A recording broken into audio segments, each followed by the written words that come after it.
Assalamualaikum warahmatullahi wabarakatuh. Eh, Assalamualaikum warahmatullahi wabarakatuh. Hari ini saya akan menyampaikan materi minggu ke-7 dari mata kuliah perancangan produk. Nah, materinya tentang Quality Function Deployment. Materi ini akan keluar di ujian, UTS, dan akan lebih kalian eksplor nanti ketika di praktikum. Kayak gitu. Buat yang angkatan 2018. Buat angkatan 2019, sabar. Praktikumnya masih tahun depan, semester 6. Langsung aja saya mulai materinya.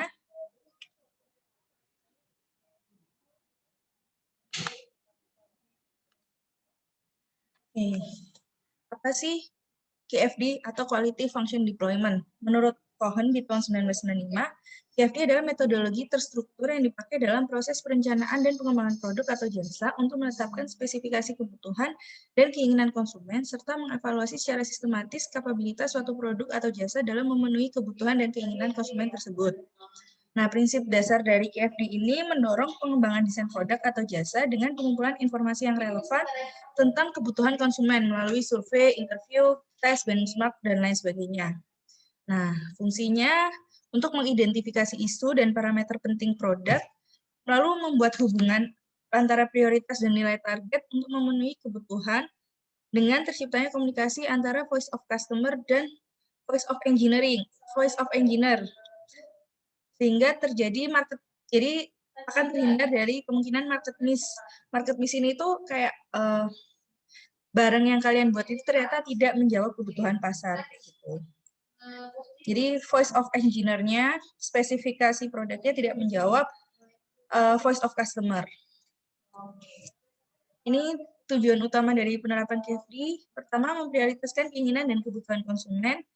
Kedua, menerjemahkan kebutuhan-kebutuhan tersebut ke dalam karakteristik dan spesifikasi. Yang ketiga, membangun dan menyampaikan kualitas produk atau jasa dengan memfokuskan ke arah kepuasan konsumen. Nah, ini manfaatnya menurut Revel tahun 1998. Manfaat penggunaan QFD ini akan menghasilkan produk, jasa, atau proses yang lebih baik daripada yang telah dihasilkan sebelumnya. Lalu akan memberikan keluaran yang lebih baik dengan waktu yang lebih cepat dibandingkan dengan metode lain. Nah, pada umumnya tidak membutuhkan sumber daya yang cukup banyak dan akan memberikan definisi pada proses perancangan dan membantu tim desain untuk tetap fokus dan efektif. Lalu memudahkan manajemen dan evaluasi dari aktivitas desain dengan gambaran grafis berbagai informasi. Lalu memberikan rekomendasi pengembangan produk, jasa, atau proses yang terfokuskan dengan baik dengan menggunakan representasi grafis dari berbagai informasi yang mengarahkan desain yang juga menghubungkan antar informasi yang dimiliki. Ini jadi QFD ini ada 4 rumah atau 4 fase. Fase pertama product planning. Fase kedua adalah deployment part-partnya.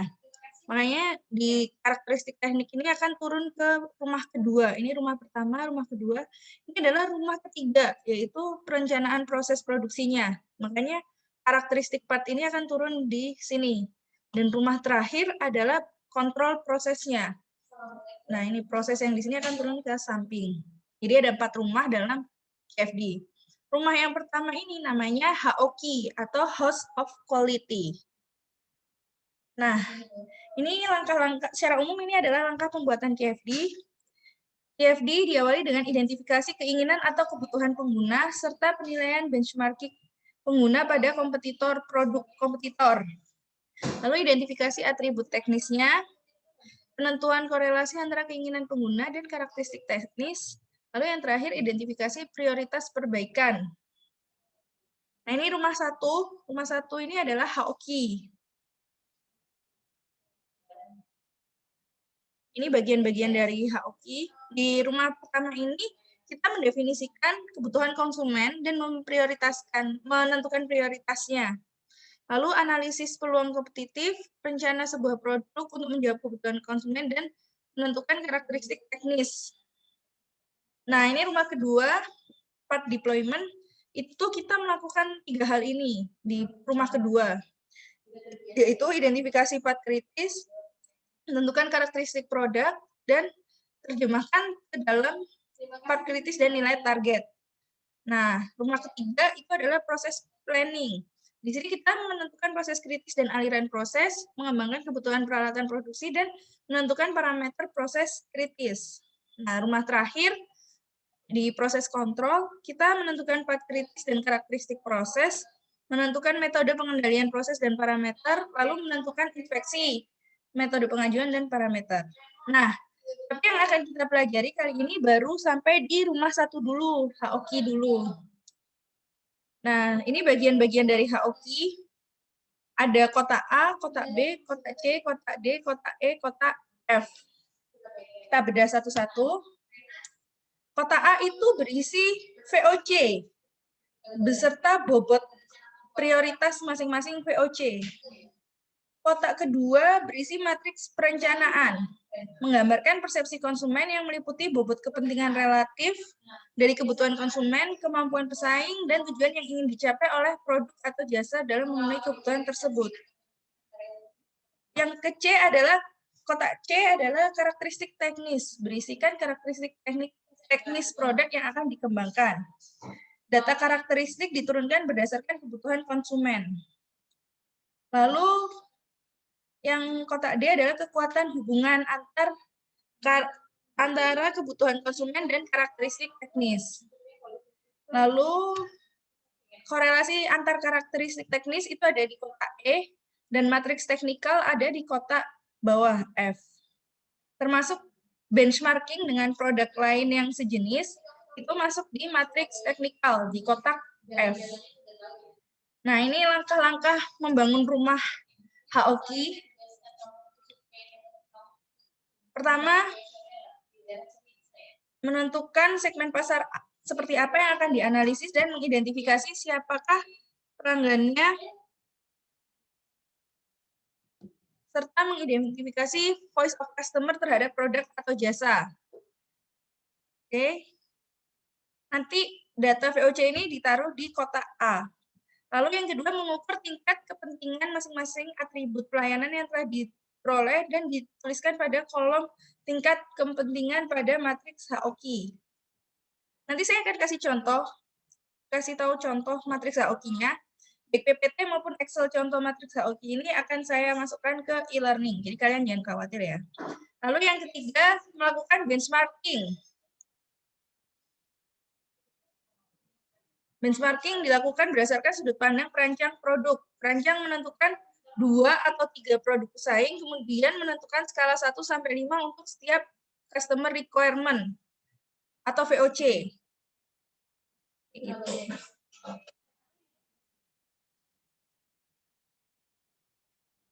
Lalu menentukan rating kebutuhan konsumen, ada improvement ratio, sales point, absolute weight, dan customer needs weight. Lalu berikutnya mengembangkan karakteristik atau spesifikasi teknis dari atribut-atribut pelayanan yang diletakkan pada ruang C di HOKI. Lalu menentukan korelasi antar karakteristik teknis. Ini 5 kode umum yang digunakan. Jadi misalnya karakteristik A itu berhubungan positif dan kuat dengan karakteristik B. Nanti akan saya contohkan. Lalu menentukan arah perbaikan teknis. Nah, tiap karakteristik ini juga disertai arah perbaikannya. Ini contoh kode-kode. Ini bukan contoh, ini maksudnya ini kode-kode arah perbaikan. Lalu menentukan hubungan antara atribut pelayanan dan karakteristik teknis dikategorikan dalam 3 derajat hubungan, yaitu kuat, sedang, dan lemah. Bisa kita kasih kode 0139. 0 jika dia tidak berpengaruh sama sekali, tidak ada hubungan. 1 jika ada tapi lemah. Lalu 3 ada tapi sedang, dan 9 ada dan kuat.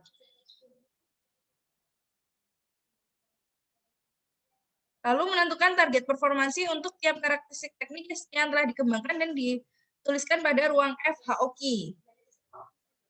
Nah, ini contoh HOKI-nya. Tapi ini nggak pakai angka sih. Ada baiknya ini pakai angka biar bisa dihitung langsung pakai rumus di sini. Kayak gitu. Dan ini juga nggak ada ininya sih. kurang, ini kan ada ya 139. Kurang ini, apa namanya, kompetitor. Nah, ini saya tunjukkan untuk contoh dari Excel HOQ-nya. Nah, ini contoh Excel HOQ. Tapi ini belum lengkap. Jadi ini misal produknya adalah French press. Apa itu? Coffee maker. Nah, ini VOC-nya. VOC yang didapat. Di samping VOC adalah bobot kepentingan. Bobot kepentingan ini kalian ya sebenarnya terserah sih, kalian menentukan sendiri. Sebenarnya bobot kepentingan ini bisa pakai AHP. Tapi kita nggak belajar tentang AHP. Mungkin kalau ada yang penasaran, bisa kalian tanyakan ke saya AHP. Tapi ya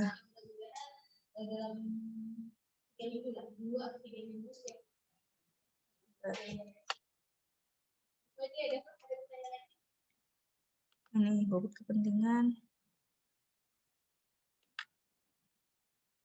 Bisa pakai AHP, tapi ya kita nggak belajar. Nanti di praktikum bisa kalian isi sendiri sebenarnya bobotnya berapa, kayak gitu. Sebenarnya akan lebih baik kalau bobot kepentingan ini totalnya 100% sih, atau 1, kayak gitu. Nah, bentar.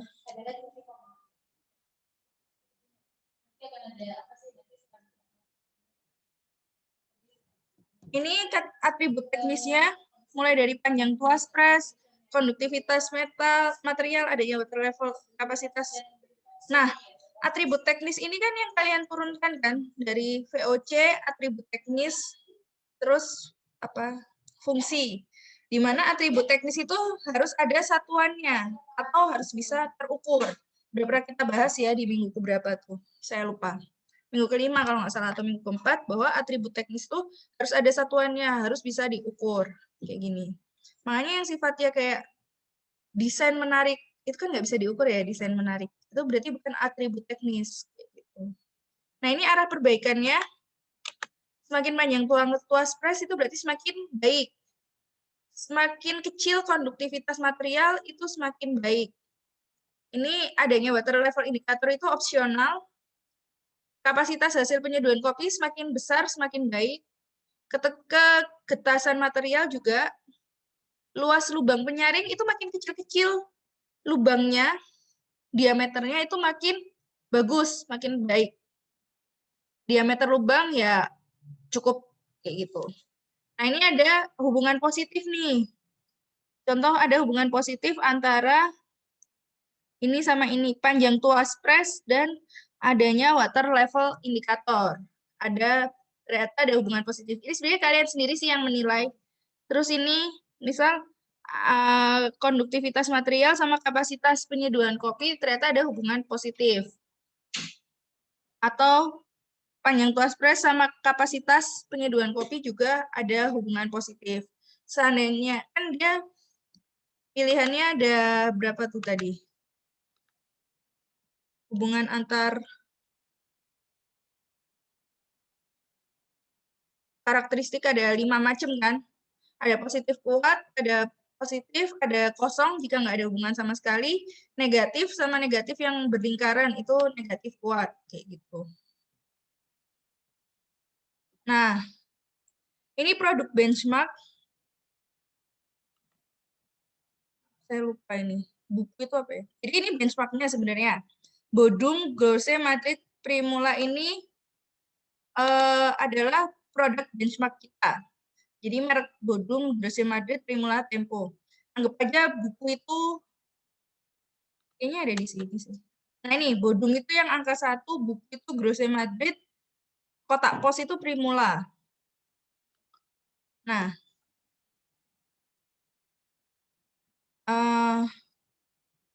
jadi ternyata menurut konsumen, Bodum itu kapasitas French press-nya sudah, mereka cukup setuju. Jadi 1 itu tidak setuju, sangat tidak setuju, 2 itu sangat tidak setuju, 3 itu netral atau cukup, 4 itu setuju, 5 sangat setuju. Jadi menurut konsumen, Bogum itu kapasitas French press-nya itu udah cukup. Primula kapasitas French press yang besar itu mereka sangat setuju. Kalau Grose Madrid sangat setuju kayak gitu terkait VOC ini. Nyaman saat digunakan juga sama. Ini. Nah, yang merah itu current product itu adalah rata-rata dari ini si penilaian atas 3 kompetitor. Nah, kompetitornya ada berapa itu sebenarnya terserah kalian sih, kalian mau menggambarkan berapa kompetitor. Jadi di rata-rata. Makanya ini 3 tambah 4 tambah 5 bagi 3 itu 4. Terus ini 4 tambah 5 tambah 5 bagi 3 itu 4, sekian. Akhirnya digambar lah yang merah. Nah, kita bikin produk kan harusnya yang ada di lebih kanan gitu loh. Ada lebih baik daripada produk-produk existing. Produk-produk kompetitor yang udah ada. Kita kan harus bikin sesuatu baru yang lebih baik gitu. Makanya target kita, produk kita ada di garis yang warna biru. Kayak gitu. Ini produk kompetitor, spesifikasi produk kompetitor, ini adalah target kita. Nah, target kita pasti lebih bagus dong. Target karakteristik teknisnya. Jadi misal 3 produk kompetitor tuh nggak ada level indikator. Kita ada. Kita lebih baik. Itu lubangnya juga kita lebih kecil. Diameter lubangnya lebih kecil. Panjang tuasnya lebih panjang. Jadi lebih enak dipegang kayak gitu. Ini hubungannya kan tadi digambarkan 0,139. Jadi ternyata kapasitas French press sama panjang tuas press itu berhubungan sangat kuat. Ini 0, konduktivitas sama kapasitas French press itu nggak berhubungan. Adanya water level sama kapasitas French press ada hubungan tapi sangat lemah. Enggak ding, sedang. 1, diameter sama kapasitas French press itu yang sangat lemah hubungannya. Digambarin dalam angka. Gitu. Nah, ini kan rata-rata current product ya. Nah, ini plan goal kita. Kita ada di mana rencana kita? Dari skala 1 sampai 5. Nah, ini rasio perbaikannya adalah plan goal dibagi current product. Titik jualnya itu ada 3 macam. 1 lemah, 1,2 sedang, 1,5 tinggi. Jadi ya sama sih kayak kalau kita ada ini tuh poin penjualannya itu gimana? Apakah meningkat tajam, sedang-sedang saja, atau lemah? Kalau kita bisa menjawab masing-masing VOC. Jadi misal kalau kapasitas French press-nya besar dan kita bisa menjawab itu, titik jualnya gimana? Oh, tinggi. Tapi bisa jadi sedang atau lemah kayak gitu. Itu penilaian dari kalian yang kalian lihat atau kalian baca dari pasar. Lalu ini absolute weight itu rumusnya bobot kepentingan dikali rasio perbaikan dikali titik jual. Lalu ini ada CNW, net weight itu rumusnya absolute weight dibagi total absolute weight. Makanya ini di total dulu, di sum dulu, baru dihitung CNW-nya. Nah, kemulah. Terus yang berikutnya ini ada absolute weight. Absolute weight itu adalah si nilai ini, si nilai dari masing-masing ini dikali CNW. Nilai hubungan antara VOC dan karakteristik produk dikali CNW, terus ditotal. Ini kenapa 0 nggak dihitung? Ya, kalau sesuatu dikali 0 kan jawabannya udah pasti 0 ya. Ini juga sama kalau kalian lihat rumusnya, yang 0 juga nggak dihitung. Karena udah tahu sesuatu yang dikali 0 pasti 0. Kayak gitu. Terus di total, nah kita bikin relative absolute weight. Relative absolute weight-nya itu adalah absolute weight dikali total absolute weight. Dibagi total absolute weight. terus di persen. Totalnya 100% kan.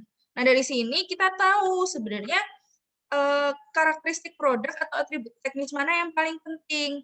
Ternyata yang paling penting, yang paling besar itu adalah 23,32, konduktivitas material dan adanya water level indikator. Ini yang akan jadi fokus kita. Kalau ada kelebihan energi lagi, kita baru ke panjang tuas press.